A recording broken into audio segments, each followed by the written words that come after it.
SITയുടെ കാര്യങ്ങൾ നോക്കുന്നതും ആവശ്യമായ നടപടികൾ സ്വീകരിക്കുന്നതും ഇടപെടുന്നതുമൊക്കെ. അപ്പോൾ ബഹുമാനപ്പെട്ട പ്രതിപക്ഷ നേതാവ് നടത്തുന്ന സമരം നിയമസഭാ കവാടത്തിലാണെങ്കിലും യഥാർത്ഥത്തിൽ അത് ഹൈക്കോടതിക്കെതിരെയുള്ള ഒരു സമരമായിട്ടാണ് വരിക. ബഹുമാനപ്പെട്ട CM ചോദ്യം. സർ,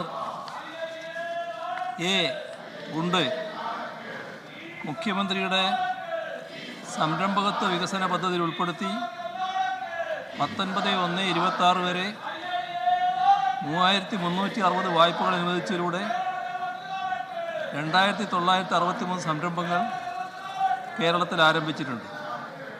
ഈ സംരംഭങ്ങൾക്കായി ആകെ 1286 കോടി 96 ലക്ഷം രൂപ വായ്പ നൽകിയിട്ടുണ്ട്.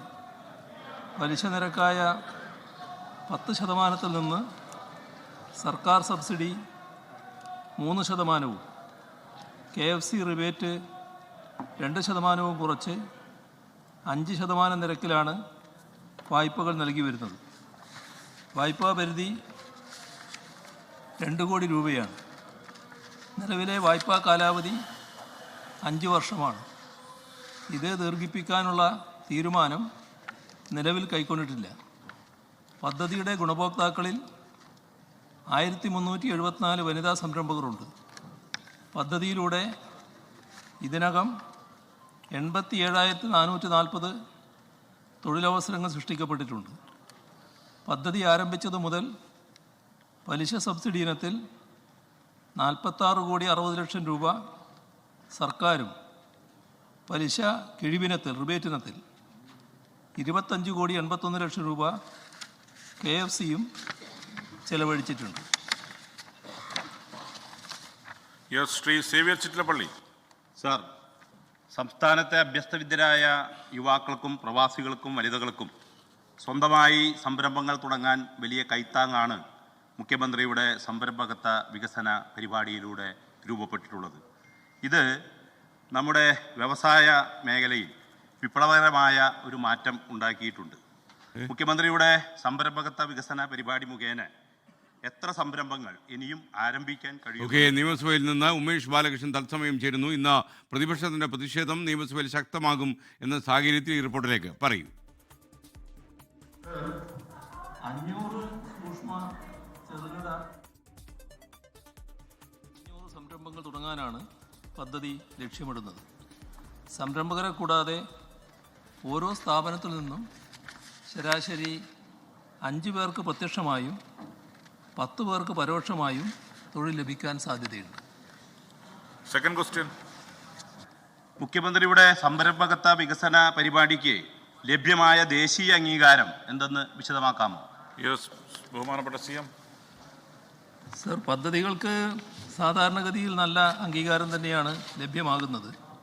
ഇപ്പോൾ നമ്മുടെ സംസ്ഥാനത്തെ പൊതുവിഭാഗത്തിൽപ്പെട്ട 50 വയസ്സിൽ താഴെയുള്ള സംരംഭകർക്കും NRK പട്ടികജാതി പട്ടികവർഗ വനിതാ വിഭാഗത്തിൽപ്പെട്ട 55 വയസ്സിൽ താഴെയുള്ള സംരംഭകർക്കും വിമുക്ത ഭടന്മാർക്ക് ഉമേഷ് ബാലകൃഷ്ണൻ ചേരുകയാണ് നിയമസഭയിൽ നിന്ന്. പറയൂ ഉമേഷ്.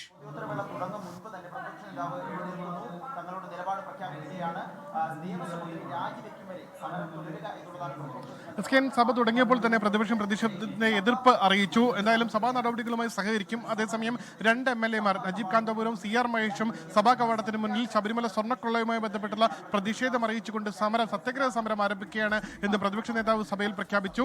ശബരിമല സ്വർണ്ണക്കൊള്ളയിൽ നിലവിലെ SITയിലെ അന്വേഷണത്തിൽ മുഖ്യമന്ത്രിയുടെ ഓഫീസ് ഇടപെടുന്നു. ഒപ്പം ദേവസ്വം മന്ത്രി രാജിവെക്കുക എന്നീ ആവശ്യങ്ങൾ ഉന്നയിച്ച് ഇപ്പോഴും പ്രതിപക്ഷം സമരത്തിൽ തന്നെയാണ്. പക്ഷേ സഭാ നടപടികളുമായി സഹകരിക്കുമെന്ന് വ്യക്തമാക്കി കഴിഞ്ഞു. അതേസമയം മുഖ്യമന്ത്രി ഇത്തരത്തിൽ സഭാ കവാടത്തിലാണ് MLA മാരുടെ സമരമെങ്കിലും ഇതുമായി ബന്ധപ്പെട്ട് ഹൈക്കോടതിയുടെ നിയന്ത്രണത്തിലാണ് അന്വേഷണം നടക്കുന്നത്. അതുകൊണ്ട് തന്നെ സമരം ഹൈക്കോടതിക്കെതിരെയാണ് എന്നുകൂടി ഓർമ്മിപ്പിച്ചുകൊണ്ടാണ് മുഖ്യമന്ത്രി മറുപടി പ്രസംഗം ആരംഭിച്ചത്. എന്തായാലും ചോദ്യോത്തര വേളയിൽ ഇപ്പോൾ മുഖ്യമന്ത്രി മറുപടി പറയുകയാണ്. 10 മണിയോടുകൂടി റൂൾ 50 പ്രകാരമുള്ള അടിയന്തര പ്രമേയ നോട്ടീസ് ചർച്ചയ്ക്കെടുക്കും. ആ അടിയന്തര പ്രമേയ നോട്ടീസ് അവതരിപ്പിക്കും. പ്രതിപക്ഷത്തിന്റെ അടിയന്തര പ്രമേയ നോട്ടീസിൽ പയ്യന്നൂരിലെ ഫണ്ട് തട്ടിപ്പുമായി ബന്ധപ്പെട്ട് കോൺഗ്രസ് നടത്തിയ പ്രതിഷേധത്തിൽ CPM പ്രവർത്തകർ കോൺഗ്രസ് പ്രവർത്തകരെ ക്രൂരമായി മർദ്ദിച്ചു. ആ വിഷയം സഭ നിർത്തിവെച്ച് ചർച്ച ചെയ്യണമെന്നുള്ള ആവശ്യമായിരിക്കും മുന്നോട്ട് വെക്കുക. എന്തായാലും 10 മണിക്ക് ഈ നോട്ടീസ് പരിഗണിക്കും. അത് ചർച്ച ചെയ്യണമോ വേണ്ടയോ എന്ന് തുടർന്ന് തീരുമാനിക്കും. SKN. Okay, thank you Umesh Balakrishnan. നിയമസഭയിൽ പ്രതിഷേധം ശക്തമാകുമെന്ന രീതിയിലുള്ള സൂചനകൾ വരികയാണ്. ശബരിമല സ്വർണ്ണക്കൊള്ള തന്നെയായിരിക്കും ഇന്ന് പ്രധാനപ്പെട്ട വിഷയം. ലോകത്തെവിടെയായാലും ഏത് സമയത്തും 24 വാർത്തകളും ഓഗ്മെന്റഡ് റിയാലിറ്റി പാക്കേജുകളും എക്സ്പ്ലെയിനറുകളും വിശദമായി കാണാൻ ഞങ്ങളുടെ യൂട്യൂബ് ചാനൽ നിങ്ങൾക്ക് സബ്സ്ക്രൈബ് ചെയ്യാം.